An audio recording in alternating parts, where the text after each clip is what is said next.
ನಿಮಗೆ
ಕಸ್ಬಾ ಹೋಬಳಿ survey number 92 madam 9 ಗುಂಟೆ ಜಾಗ ಇತ್ತು. ಅದ ದಿನಾಂಕ 4/10/2021 ನಮ್ಮ ಸಮುದಾಯದವರು ವಾಲ್ಮೀಕಿ ಭವನ ಮಾಡೋಕ್ಕೆ ಜಾಗ ಮಂಜೂರು ಮಾಡ್ಕೊಳ್ಳಿ ಅಂತ ಒಂದು ಮನವಿ ಕೊಟ್ಟಿದ್ದಾರೆ. ಆ ಮನವಿ ಕೊಟ್ಟಿದ್ದನ್ನು ತಹಸೀಲ್ದಾರ್ ಅವರು ಸರ್ವೇಯರ್ಗೆ ಫಾರ್ವರ್ಡ್ ಮಾಡಿದ್ರು. ಸರ್ವೇಯರು ಸ್ಕೆಚ್ಚು ಎಲ್ಲರೂ ಮಾಡ್ತಾರೆ. ಸ್ಕೆಚ್ ಮಾಡಿ ಇವ್ರಿಗೆ ನಮಗೆ ಮಂಜೂರು ಮಾಡೋಕ್ಕೆ ಅವಕಾಶ ಮಾಡಿಕೊಟ್ಟಿದ್ರು. ಪುನಃ ಏನಾಗಿದೆ ಅಂದರೆ ಈಗ ಹೊಸ ಏನೇನು ನಡೀತೋ ಗೊತ್ತಿಲ್ಲ. ಆ ಜಾಗ ನಮಗೆ ಕೊಡದೆ ಬೇರೆಯವ್ರಿಗೆ ಕೊಡೋಕ್ಕೆ ಒಂದು ವ್ಯವಸ್ಥೆ ಮಾಡಿದ್ದಾರೆ. ಅದು 1 ವರ್ಷ ಆದಮೇಲೆ ಅರ್ಜಿ ಹಾಕಿರೋದು ಅವರು ನಾವು 21ರಲ್ಲಿ ಕೊಟ್ಟಿದ್ವಿ, ಅವ್ರು ಕೊಟ್ಟಿರೋದು 22ರಲ್ಲಿ ಅರ್ಜಿ ಕೊಟ್ಟಿದ್ರು. ಆದ್ದರಿಂದ ಯಾವುದೇ ಕಾರಣಕ್ಕೂ ಅವ್ರು ಕೊಡುವಾಗ ಈ ಜಾಗ ನಮಗೆ ಉಳಿಸ್ಕೊಳ್ಳೋಕ್ಕೆ ಅವಕಾಶ ಕೊಡ್ತೀವಿ. ಜಿಲ್ಲಾಧಿಕಾರಿಗಳು ಕೊಟ್ಟಿದ್ದೀರಾ? ಅವರೇ ಎಲ್ಲ ಶಾಮೀಲಾಗಿದ್ದಾರಮ್ಮ. DC ರಾಜೇಂದ್ರ ಸರ್, ರಕ್ಷಿತ್ ಅವರು, ಈ ಮಹೇಶ್ ಕುಮಾರ್ ಅವರು ಎಲ್ಲ ಶಾಮೀಲಾಗಿ ಆ ಸಂಸ್ಥೆಗೆ ಮುಂದೆ ಗೊತ್ತಾಗುತ್ತೆ. ರೆಕಾರ್ಡ್ಸ್ ಕೊಟ್ಟಿದ್ದೀನಿ. ಆ ಸಂಸ್ಥೆಗೆ ಅಮ್ಮ ಶಿಫಾರಸ್ ಮಾಡ್ಬಿಟ್ಟಿದ್ದಾರೆ ಮಂಜೂರು ಮಾಡಲಿ ಅಂತ.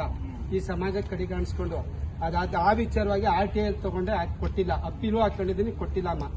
ನಮಗೆ ಕೆಲವು ಮಾಹಿತಿ ಬಂತು. ಆ ಮಾಹಿತಿ ಪ್ರಕಾರ ನಿಮ್ಮ ಫೈಲು ನಿಮ್ಮ ಹತ್ರ ಇದೆ. ಆ ಫೈಲ್ ನಂಬರು ಹಾಕಿದ್ದೀನಿ ಅಮ್ಮ. ದಯವಿಟ್ಟು ನಮ್ಮ ಸಮಾಜದ ಬಗ್ಗೆ ಏನಾದ್ರು ಸ್ವಲ್ಪ ಕಾಳಜಿ ಇದೆ. ದುಷ್ಟ ಸಮಾಜ, ಪಾಪಿ ಸಮಾಜದ ಬಗ್ಗೆ ಏನಾದ್ರು ಕಾಳಜಿ ಇದ್ರೆ ದಯವಿಟ್ಟು ಮಾಡ್ಕೊಡಿ. ಅದನ್ನ ರದ್ದುಪಡಿಸಿ ಕಾನೂನುಬದ್ಧವಾಗಿ ನೋಡಿ. ಇನ್ನೊಂದೇನಾದ್ರೆ ಅಂದ್ರೆ ಮೈಸೂರು ಭಾಗದಲ್ಲಿ ಒಂದೇ ಒಂದು ಕುಂಟೆನೂ ನಮ್ಮ ಸಮುದಾಯದ ಯಾವುದೂ ಆಸ್ತಿ ಇಲ್ಲ.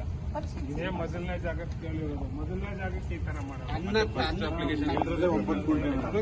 ಎಲ್ಲ 100 ಎಕರೆ 50 ಎಕರೆ ಅಕ್ರಮ ಮಾಡ್ಕೊಂಡವ್ರು. ನಾವು ಕೇಳಿರೋದು ಬರೀ 9 ಗುಂಟೆ. ಕಟ್ಟೆಗೆ ಅನ್ನ ಕೊಟ್ಟು ಕಿತ್ಕೊಂಡಿರೋದಮ್ಮ. ಅನ್ನ ಕಟ್ಟೆಗೆ ಉಣ್ಣಿ ಅಂತ ಕೊಟ್ಬಿಟ್ಟು ಕಿತ್ಕೊಂಡಿರೋದಮ್ಮ. ಎಲ್ಲ ಸ್ಕೆಚ್ ಆಗಿದೆ, ಎಲ್ಲ ಆಗಿದೆ. ಈಗ ಅದೇನೇ ನಾವು ತರ ಗೊತ್ತಿಲ್ಲ. ಇದು ಮಾಡೋರು ದಯವಿಟ್ಟು ಮಾಡಿ. ಈ ಒಂದು ಪ್ರತಿಭಟನಾ ಉದ್ದೇಶ ಇವತ್ತೇನು ನಮ್ಮ ಮೈಸೂರು ನಗರ ಹಾಗೂ ತಾಲೂಕಿನಲ್ಲಿ ಸುಮಾರು 3 ರಿಂದ 4 ಲಕ್ಷ ವಾಲ್ಮೀಕಿ ಸಮಾಜದವರು ಇರ್ತಕ್ಕಂಥ ಒಂದು ವಿಚಾರವಾಗಿ ನಮಗೆ ಯಾವುದೇ ಥರ ಒಂದು ಸಂಘಟನೆ ವಿಚಾರ ಇರ್ಬೋದು, ಸಣ್ಣ ಪುಟ್ಟ ಕಾರ್ಯಕ್ರಮಗಳನ್ನು ನಡೆಸಲಿಕ್ಕೆ ಯಾವುದೇ ಒಂದು ಸಮುದಾಯ ಭವನ ಇಲ್ಲದ ಕಾರಣ 4/10/2021ರಂದು ಗಿರಿಜನ ಯೋಜನಾ ಇಲಾಖೆಯವರಿಗೆ ಒಂದು ಅರ್ಜಿಯನ್ನು ಗ್ರಾಮಸ್ಥರ ಮುಖಾಂತರ ಅರ್ಜಿಯನ್ನು ನೀಡಿದರು. ತದನಂತರ ಮಾನ್ಯ ಯೋಜನಾಧಿಕಾರಿಯವರು ತಹಸೀಲ್ದಾರ್ ಅವರಿಗೆ ರವಾನೆ ಮಾಡಿದರು. ಅದಾದ ನಂತರ ತಹಸೀಲ್ದಾರ್ ಅವರು ಆ ಒಂದು ಸರ್ಕಾರ ಜಾಗವನ್ನು ಕಾಯ್ದಿರಿಸಲಿಕ್ಕೆ ಭೂಮಾಪನ ಇಲಾಖೆಯವರಿಗೆ ಸ್ಕೆಚ್ ಮಾಡಲಿಕ್ಕೆ ಅವಕಾಶವನ್ನು ಮಾಡಿಕೊಟ್ರು. ಸ್ಕೆಚ್ ಆದ ನಂತರ ಉಪವಿಭಾಗಾಧಿಕಾರಿಯವರಿಗೆ ಆ ಒಂದು ಕಡತ ರವಾನೆ ಆಗ್ತು.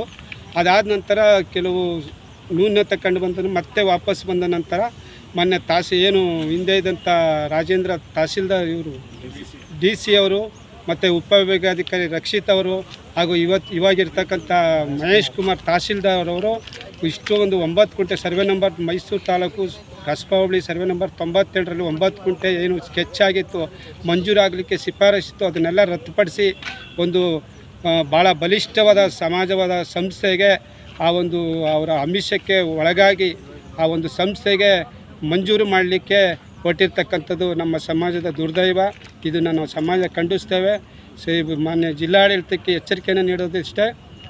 ಇವತ್ತೇನು ಬಲಿಢ್ಯ ಸಂಸ್ಥೆ ಸಮಾಜದ ಸಂಸ್ಥೆಗೆ ನೀವು ಶಿಫಾರಸನ್ನು ಮಾಡಿದಿರಿ, ಅದು ಕೂಡಲೇ ರದ್ದುಪಡಿಸಬೇಕು.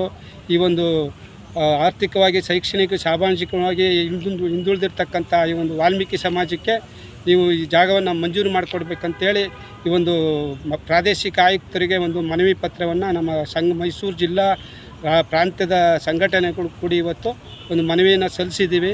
ಹಾಗೂ ಈ ಸರ್ಕಾರ ಕೂಡಲೇ ಇವತ್ತು ಏನು ನಮ್ಮ ಸಮಾಜವನ್ನು ಭವನ ವಿಚಾರ ಜಾಗದಿರ್ಬೋದು, ಮತ್ತು ಏನು ಸ್ಕಾಲರ್ಶಿಪ್ ವಿದ್ಯಾರ್ಥಿ ವೇತನಗಳು ಇರ್ಬೋದು, ಜೊತೆಗೆ ಇವತ್ತು 187 ಕೋಟಿ ನಿಗಮದಲ್ಲಿ ನಡೆತಿರ್ತಕ್ಕಂಥದ್ದನ್ನ ಭಾಳ ನೋವಾಗ್ತಾಯಿದೆ. ನಮ್ಮ ಸಮಾಜ ಭಾಳ ಆರ್ಥಿಕವಾಗಿ ಹಿಂದುಳಿದಿರೋದನ್ನ ಟಾರ್ಗೆಟ್ ಮಾಡಿ ಮುಖ್ಯಮಂತ್ರಿಗಳು ನಮ್ಮ ಸಮಾಜವನ್ನು ಸಂಪೂರ್ಣವಾಗಿ ತುಳಿದುಕೊಟ್ಟಿರ್ತಕ್ಕಂಥದ್ದು ನಾವು ಈ ಸಮಾಜ ಖಂಡಿಸುತ್ತೆ ಅಂತಕ್ಕಂಥ ಮಾತನ್ನು ಈ ಸಂದರ್ಭದಲ್ಲಿ ಹೇಳ್ತಾ, ತುರ್ತಾಗಿ ಪ್ರಾದೇಶಿಕ ಅಧಿಕಾರಿಗಳು ಅದನ್ನು ರದ್ದುಪಡಿಸಿ ನಮ್ಮ ಸಮಾಜಕ್ಕೆ ಅದನ್ನು ಮಂಜೂರು ಮಾಡಿಕೊಡ್ಬೇಕು. ಇಲ್ಲ ಅಂದಲ್ಲಿ ಒಂದು ರಾಜ್ಯಾದ್ಯಂತ ಹೋರಾಟವನ್ನು ಮಾಡ್ತೀವಿ ಅಂತಕ್ಕಂಥ ಎಚ್ಚರಿಕೆಯನ್ನು ಈ ಪತ್ರಿಕಾ ಮಾಧ್ಯಮ. ಯಾವಾಗ ಅದು ನಿಮಗೆ ಸಿಕ್ಕಿತ್ತು ಭೂಮಿ, ಯಾವಾಗ ನಿಮಗೆ ಈ ಪ್ರಕರಣ ಬಯಲಾಗಿತ್ತು ಅಮ್ಮ?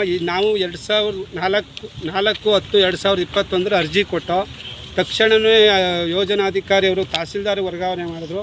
ತಹಸೀಲ್ದಾರ್ ಅವರು ಸ್ಕೆಚ್ ಮಾಡಿಸಿ ಮಂಜೂರಾತಿ ಮಾಡೋಕ್ಕೆ ಉಪವಿಭಾಗಾಧಿಕಾರಿಗೆ ಕಳಿಸಿದ್ರು. ಅದಾದ ನಂತರ ಕೆಲವು ನ್ಯೂನತೆಗಳನ್ನ ಸರಿಪಡಿಸಿ ಇವಾಗ ಯಾವಾಗ ನಿಮಗೆ ಈ ಪ್ರಕರಣ ಗೊತ್ತಾಗಿದ್ದು? ಈಗ ಒಂದು ತಿಂಗಳ ಹಿಂದೆ ಮಾಹಿತಿ ಬಂತು. ತಕ್ಷಣ ನಾವು RTIಗೆ ಆಗ್ತೋ ಕೊಡಲಿಲ್ಲ. ಅಪೀಲ್ ಹಾಕ್ಕೊಂಡಿದ್ದೀವಿ, ಅಪೀಲ್ಗೂ ಕೊಟ್ಟಿಲ್ಲ. ಮಾನ್ಯ ಗೌಪ್ಯತೆಯಿಂದ ತಹಸೀಲ್ದಾರು, ಉಪವಿಭಾಗಾಧಿಕಾರಿಗಳು, ಹಿಂದೆ ಇದ್ದಂಥ ಜಿಲ್ಲಾಧಿಕಾರಿಯವರು ಈ ಕಡತವನ್ನು ಈ ಪ್ರಾದೇಶಿಕ ಆಯುಕ್ತರವರಿಗೆ ರವಾನೆ ಮಾಡಿದ್ದಾರೆ, ಶಿಫಾರಸು ಮಾಡಿದ್ದಾರೆ. ಓಕೆ, ಅವ್ರನ್ನ ಭೇಟಿ ಮಾಡಿದ್ರ? ಮಾಡಿ ಅವ್ರೇನೇ ಹೇಳಿ ಜಿಲ್ಲಾಧಿಕಾರಿಗಳನ್ನ ಈ ಹಿಂದೆ ಭೇಟಿ ಮಾಡಿ ನಾವೇನು ಮಾಡೋಕ್ಕಾಗಿಲ್ಲಪ್ಪ, ನನಗೆ ಒತ್ತಡ ಬಂದಿದೆ ಅಂತೇಳಿ ನಾನು ಶಿಫಾರಸು ಮಾಡಿದ್ದೀನಿ ಅಂತೇಳಿ ನಮಗೆ ಒಂದು ವಿಚಾರವನ್ನು ಮಂಡಿಸಿದ್ದಾರೆ. ಈಗ ಮುಂದೆ ಏನು ಮಾಡ್ತೀರಾ? ಈಗ ಉಗ್ರವಾದ ಹೋರಾಟ ಮಾಡ್ತೀವಮ್ಮ. ಇಷ್ಟೇ ಜನ ಸಾಕಾಗುತ್ತಾ ಉಗ್ರ ಹೋರಾಟ ಮಾಡೋಕ್ಕೆ? ಮುಂದಿನ ದಿನಗಳಲ್ಲಿ ಯಾವ ರೀತಿ ಹೋರಾಟ? ಇದು ಮೊದಲನೇ ಅಂತ ಸಾಂಕೇತಿಕವಾಗಿ ಕೊಟ್ಟಿದ್ದೀವಿ ಅಮ್ಮ, ಪ್ರತಿಭಟನೆ ಮಾಡಿದ್ದೀವಿ. ಮುಂದಿನ ದಿನಗಳಲ್ಲಿ ಹಂತವಾಗಿ ಉಗ್ರವಾದ ಹೋರಾಟವನ್ನು ಮಾಡ್ತೇವೆ. ಖಂಡಿತ ಇದೆ. ಆದರೂ ಒಂದು ಲೆಕ್ಕಾಚಾರ ನಮ್ಮ ಹೋರಾಟನ ಬಿಡಬಾರ್ದಲ್ಲ. 100% ಕೊಡಲೇಬೇಕು. ನಮ್ಮ ಈ ಮೈಸೂರು ತಾಲೂಕು ನಗರ ವ್ಯಾಪ್ತಿ. ಸತೀಶ್ ಬಾಬು ಅಂತೇಳಿ ಮೈಸೂರು ಪ್ರಾಂತ್ಯ ನಾಯಕ ಮಹಾಸಭಾ ಸಂಘಟನೆಯಿಂದ ನಮ್ಮ ಮಧುವನ ಚಂದ್ರ ಸರ್ ಕರೆ ಕೊಟ್ಟಂಥ ಈ ಹೋರಾಟಕ್ಕೆ ಬೆಂಬಲವಾಗಿ ನಾವು ಬಂದಿದ್ದೀವಿ.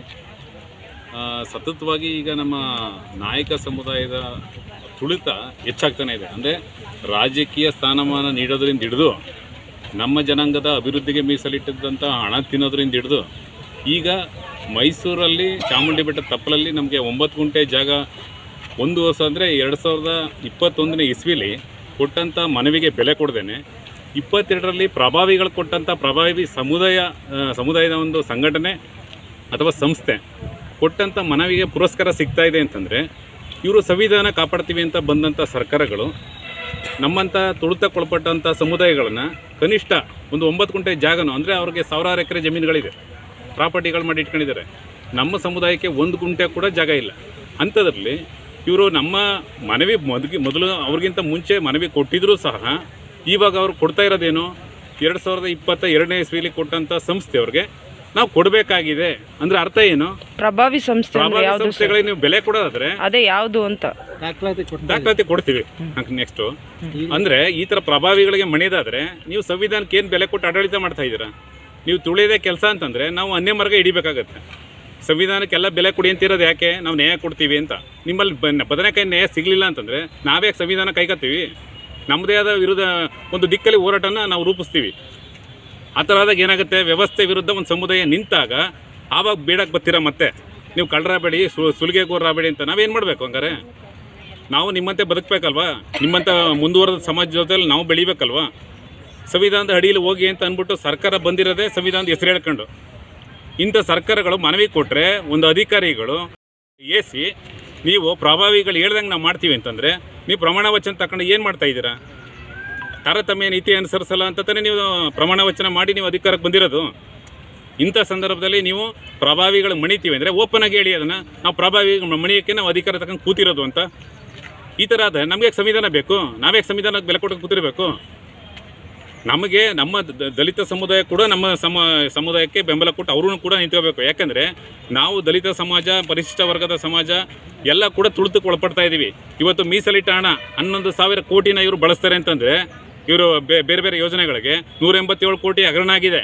ಕೇಳಿದ್ರೆ ನಮ್ಮ ಕೈ ಕೆಳಗಿಲ್ಲ, ಇದು ಯಾರೋ ಈಗ ಅಧಿಕಾರಿ ಮಾಡ್ದ, ನಮಗೆ ಗೊತ್ತೇ ಇಲ್ಲ ಅಂದರೆ ಇವ್ರಿಗೆ ಗೊತ್ತೇ ಇಲ್ಲ, ಇವ್ರಿಗೆ ಕಂಟ್ರೋಲಲ್ಲೇ ಇಲ್ಲ ಅಂತಂದಮೇಲೆ ಇವ್ರು ಯಾಕೆ ಸ್ಥಾನಮಾನಗಳು ತಗೊಂಡು ಕೂತಿರ್ಬೇಕು? ಇವ್ರ ಜವಾಬ್ದಾರಿ ಯಾಕೆ ತಗೋಬೇಕು? ಇವರು ಆಗಲ್ಲ ಅಂತ ತಿಳಿದುಬಿಡಿ, ಅದನ್ನು ಕಂಟ್ರೋಲ್ ಮಾಡೋನಾದರೂ ಬಂದು ನಿಭಾಯಿಸ್ತಾನೆ. ನೀವು ಅದು ನಾಯಕ ಸಮಾಜದ ಮೇಲೆ ಕಣ್ಣು ಬಿದ್ದಂಗೆ ಆಡ್ತಾ ಇದ್ದೀರಲ್ಲ ಎಲ್ಲ, ಅಂದರೆ ಎಲ್ಲ ಪಕ್ಷಗಳನ್ನೂ ಹೇಳ್ತಾ ಇರೋದು.